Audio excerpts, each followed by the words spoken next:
Hi, welcome to Bristol Light Festival 2026. I'm here at Cabot Circus on the 7th floor of the car park, where there's a rainbow installation and also some reflective discs, which I'm about to show you.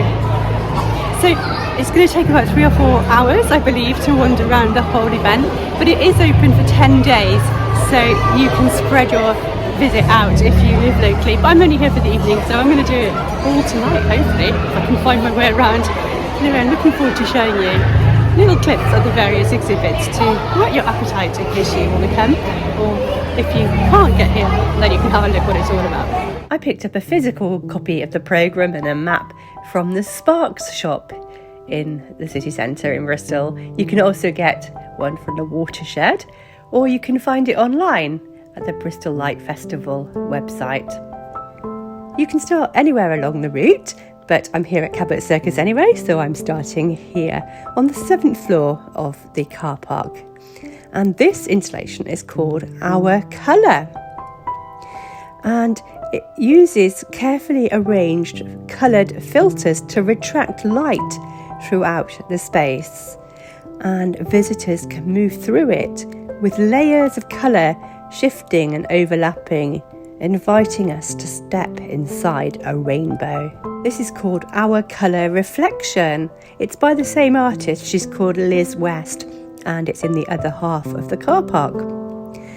And it's a floor-based installation made from 765 coloured acrylic mirrored discs arranged at different heights throughout the space. And the mirrors reflect light, architecture, and also us visitors ourselves, revealing parts of the building that might otherwise go unnoticed. And it fills the interior with colour. I've taken a short walk over to Portland Square now for Swing Song. Swing Song is a Bristol Light Festival creation and a much-loved icon of the programme. It's toured events across the country and racked up 1 million swings. The experience is simple. Each swing controls a different musical element. Swing low for gentle beats, or high for a crescendo. As well as the installations themselves, there's also various events happening around the Bristol Light Festival on different days for varying amounts of time, so do check the programme. But I spotted this one at Circo Media, and people had a chance to have a go at circus skills, I believe. So here we are at Jelly Monsters. Jelly Monsters is a world premiere by Bristol-based illustrator Rob Hodgson, known for creating playful worlds and characters that spring to life in unexpected ways. Now, I was wondering why there were so many people screaming around here. It was quite irritating. And then I realised why, and I wasn't quite so irritated. Basically, these creatures, these wobbly creatures, respond to noise. So there's microphones placed around, and you can clap or shout or scream. Screaming seemed to be the very popular option tonight. And they react immediately to whatever noise you make. It's quite funny. Just a short walk from Jelly Monsters is The Electrical Age by Illuminos. And it's a large-scale projection mapped artwork bringing Bristol's pioneering electrical history to life. It's set on the historic Clockwise Generator building, which first opened in 1899 to power the city's electric trams. The work traces 150 years of the city's innovation heritage with its energy future, from early public electrical illuminations to today's renewable energy. Now, this place I've never heard of before. It's called Redcliffe Caves, and I've come to look at Jacob's Wall. There was quite a queue to get into this one, but it was so worth waiting to go in. And wow, the caves were illuminated and so pretty. And then we went through to look at the Jacob's Wall installation. and it's a hand-built kinetic installation, and it's inspired by folk toy Jacob's Ladder and highlighting the beauty of hands-on making.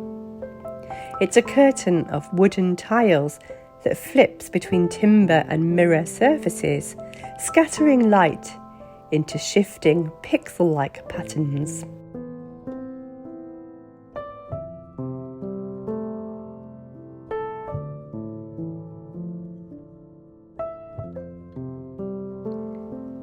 So I had another short walk over to the Cascade Steps, and this is absolutely beautiful. It's a giant inflatable cat and it's purring. It's called the cat that slept for 1,000 years. And it stretches 10 metres ear to tail. And it breathes really softly, and as I said, it purrs as visitors approach it and interact with her. She's friendly and tactile, and this visitor from another world invites moments of calm and connection. She certainly did. So I'm here now at College Green. It's just a short walk from Cascade Steps where the cat was. And this is beautiful, these beautiful balloons. They're hot air balloons, of course, and it's called the Light series by Cameron Balloons and the Bristol Light Festival. It's premiering at the festival this year. It brings Bristol's iconic ballooning heritage down to earth in a playful, interactive installation. And you get the chance to pull ropes on the balloons, and in so doing, you make the sound of the burners blasting. It's really beautiful. It really feels like a real hot air balloon nearby. And I just took ages here taking photographs. It was such a beautiful photographic opportunity with the Bristol Cathedral in the background and also the City Hall as well. Absolutely loads of photo opportunities here. Oh wow, how amazing was that? I've thoroughly enjoyed my evening looking around these exhibits. There are another two as well. They are another 16 minutes walk away, and they turn the lights off at 10, so I'm not going to make it, and also I've got a bus to catch back home. So yeah, do check out those. There's a bell jar fairies and a midnight dancer, I think it is as well. But yeah, check those out. There, as I say, about another 16-20 minutes walk away. But wow, what an incredible event. Absolutely free to look around, a lovely walk around Bristol. There was lots of things I've never seen before. Those caves, oh my goodness, I never knew about the Red Cliff Caves, and they were absolutely incredible. So yeah, do come and check it out for yourself if you're able to. If you aren't able to, I hope you enjoyed still virtual tour of it. Thanks so much for watching. I'll see you soon in another video. Not sure where, not sure when. Hopefully we'll have some blue skies sometime soon, and I can make some nice outdoor videos in the daytime.